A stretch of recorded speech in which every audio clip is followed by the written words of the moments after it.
आप सभी को जय श्री कृष्णा, राधे राधे। तो आज एक ऐसी कहानी सुनाएंगे जिससे आपको पता चलेगा कि हमारे जो भगवान हैं वो कैसी भक्ति से रीझते हैं, कैसी भक्ति से प्रसन्न होते हैं और हमारी भक्ति कैसी है। तो ये कहानी के माध्यम से आपको पता चलेगा, तो पूरी कहानी ज़रूर सुनिएगा, जिससे कि आपकी जो पूजा हो रही है, आपकी जो भक्ति हो रही है, उसके बारे में आपको पता चलेगा कि आप कैसी भक्ति कर रहे हैं।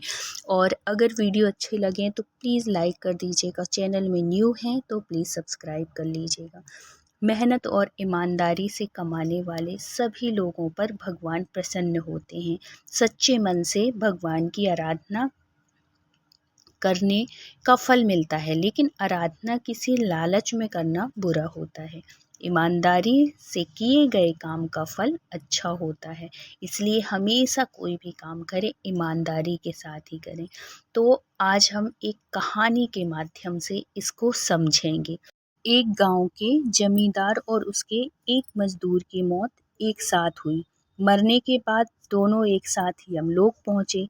वहां पर यमराज ने कहा कि आज से तुम अपने मजदूर की सेवा करोगे, और मजदूर से कहा कि तुम कोई काम नहीं करोगे। मतलब दोनों में जैसे वहाँ पे जब वो पृथ्वी लोक में थे तो जो मजदूर था वो जमींदार की सेवा करता था और जमींदार बड़ी अठाठ से रहता था। लेकिन जब यमलोक पहुँचे, जब मृत्यु के बाद, तो यहाँ यमराज जो थे वो उल्टा कर दिए, जमींदार को मजदूर की सेवा कराने लगे।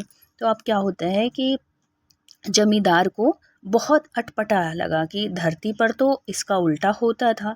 इस बात से परेशान होकर जमींदार ने कहा कि भगवान, आखिर हमसे क्या अपराध हो गया है जो ऐसी सजा दे रहे हैं। मैं तो प्रतिदिन मंदिर जाता था, भगवान की पूजा के साथ साथ बहुमूल्य चीजें दान करता था।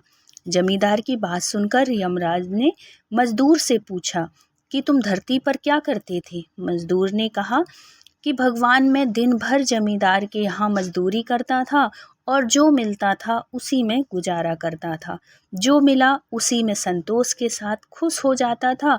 कभी भी भगवान से कुछ नहीं मांगा और ना कभी किसी प्रकार की शिकायत की आपके सामने, भगवान के सामने। गरीबी की वजह से मैं प्रतिदिन मंदिर तो नहीं जाता था और ना ही दीपक जला पाता था, लेकिन अपने घर के सामने जो गली थी वहाँ पे मैं एक दीपक जला के ज़रूर रख देता था, जिससे कि रास्ते में निकलने वालों को दिक्कत ना हो। दीपक जलता रहेगा तो उनको दिखता रहेगा, ये ज़रूर मैं करता था।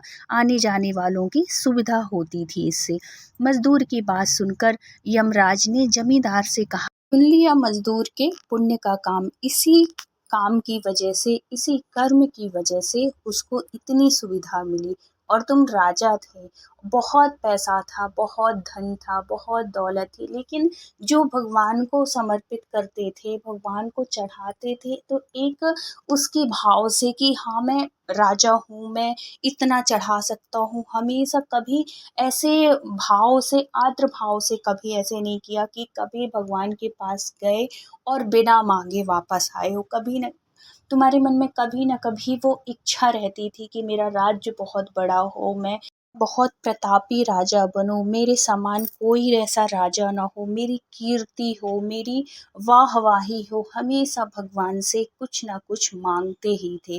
कभी निस्वार्थ भाव से सेवा नहीं की, कभी भगवान के सामने ऐसे भाव से नहीं गए कि भगवान आपका बहुत बहुत धन्यवाद। कभी तुमने आंख बंद करके भगवान को स्मरण करके ये नहीं कहा कि आपने जो दिया है बहुत दिया है, अब मुझे और कुछ नहीं चाहिए, भगवान बस मुझे भक्ति दो, मुझे अपनी शरण में लो। ऐसे भाव से तुमने कभी सेवा नहीं की है, इसलिए इसका फल तुमको मिल रहा है। और जो मजदूर था, वो जो साहूकार था, उसको ऐसा फल मिला। तो इसलिए कहा जाता है कि भगवान की सेवा करिए और निस्वार्थ भाव से। जरूरी नहीं कि आप भगवान के मंदिर रोज ही जाओगे तभी भगवान आपसे प्रसन्न होंगे। जब भगवान को आप बहुत सारे मेवा मिष्ठान को फल चढ़ाओगे तभी भगवान ऐसे प्रसन्न होंगे। आप अपने निस्वार्थ भाव से जो सेवा करेंगे, जिसमें कोई कामना नहीं रहेगी, कामना रहित होके जब आप सेवा करेंगे, भगवान वही भक्ति स्वीकार करते हैं। और भगवान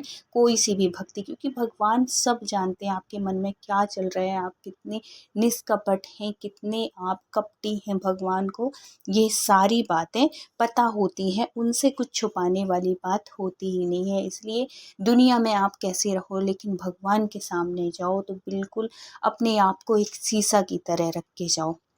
भगवान के सामने कोई कपट, कोई छल छिद्र बन के मत जाओ। जैसे कि आपको इस कहानी के माध्यम से पता चला कि भगवान कैसी भक्ति स्वीकार करते हैं। तो इस कहानी से हमें यही शिक्षा मिलती है, यही सीख मिलती है कि भगवान हमेशा मेहनत और ईमानदारी से कमाने वाले व्यक्ति के ऊपर ही प्रसन्न होते हैं। तो बोलिए राधे राधे।